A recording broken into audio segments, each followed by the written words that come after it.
A simple setup beside the gable type greenhouse. This is 1 meter by 2, 4, 6, 8, 10 meters. So I have 3/4 as a post, and then 1/2 size for truss. So somewhat this is a slant type truss and a simple setup beside this gable type. So beside this system is a gable type again, and the post there is size 1, and the truss is size 3/4. So we consider again dead load, the structural, the weight of the roof, and then also the entire materials on it. Planning your first greenhouse is also consider this kind of idea: the dead load, the total weight of the structure without the wind, without the rain, and so on and so forth. So we need to consult somehow architect or engineer for your greenhouse. But if you have if you like to have a simple small greenhouse, try to consider this one.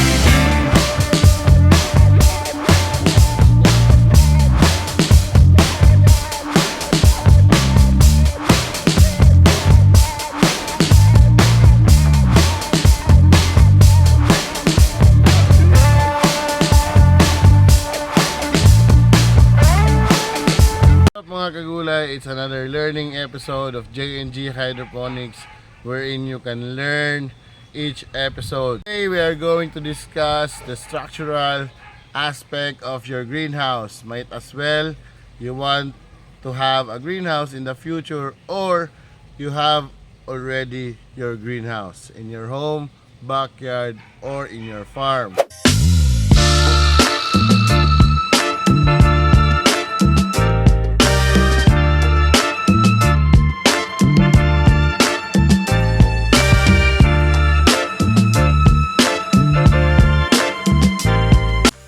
And yet you're not confident on it, on how it will survive during typhoons.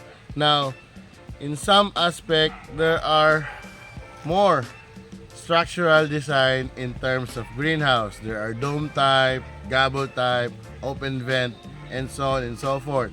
But we are going to tackle today what is the dead load and what is the heavy load. Now, try to look at this one. This is somewhat a DIY greenhouse.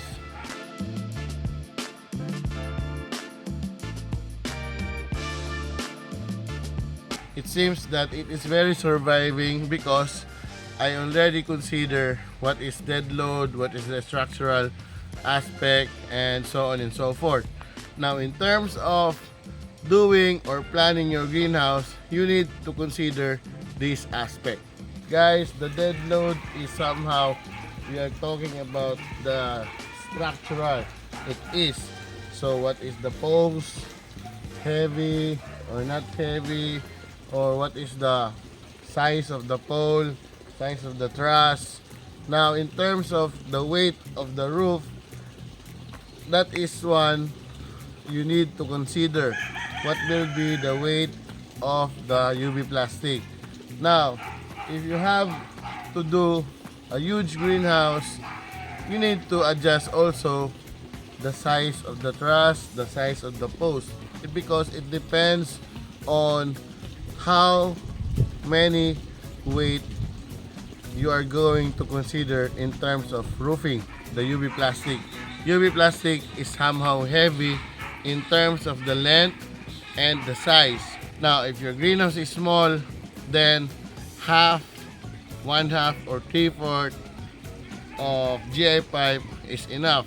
But if you have a huge greenhouse, you need to also to adjust the size of the truss, the size of the post, and so on and so forth, because dead load is very important in terms of roofing system, in terms of heavy duty durability, and the ability to last for a long period of years. And also it can stand during heavy winds and super typhoons. Example, this greenhouse is 6 by 12.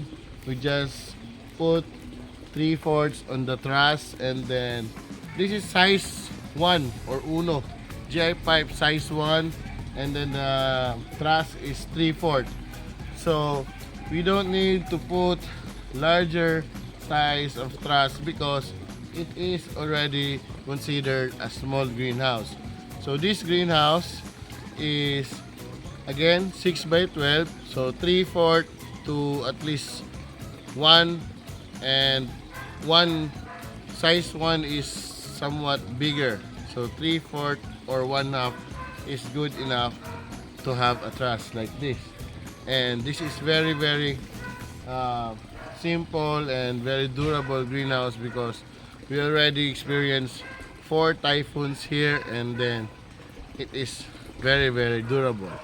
So again, in terms of the size of the greenhouse, you need to consider the size also of the truss, the size of the post, because you have to believe that consider dead load is heavy, UV plastic, the structural itself, and once it has a typhoon or heavy winds around your farm, that is additional load or weight in your structural greenhouse or your greenhouse. So that's the additional weight: heavy wind or strong wind and typhoon. Try to imagine if we have 1/2 size of GI pipe and there is a signal or somewhat low pressure area, there's heavy wind. So the size of the truss is only 1/2 size, that it is very easy for this greenhouse to break or to destroy. Now consider this one is 6 meter by 12, then we put 3/4, and we consider also the posts, we put size 1 of GI pipe.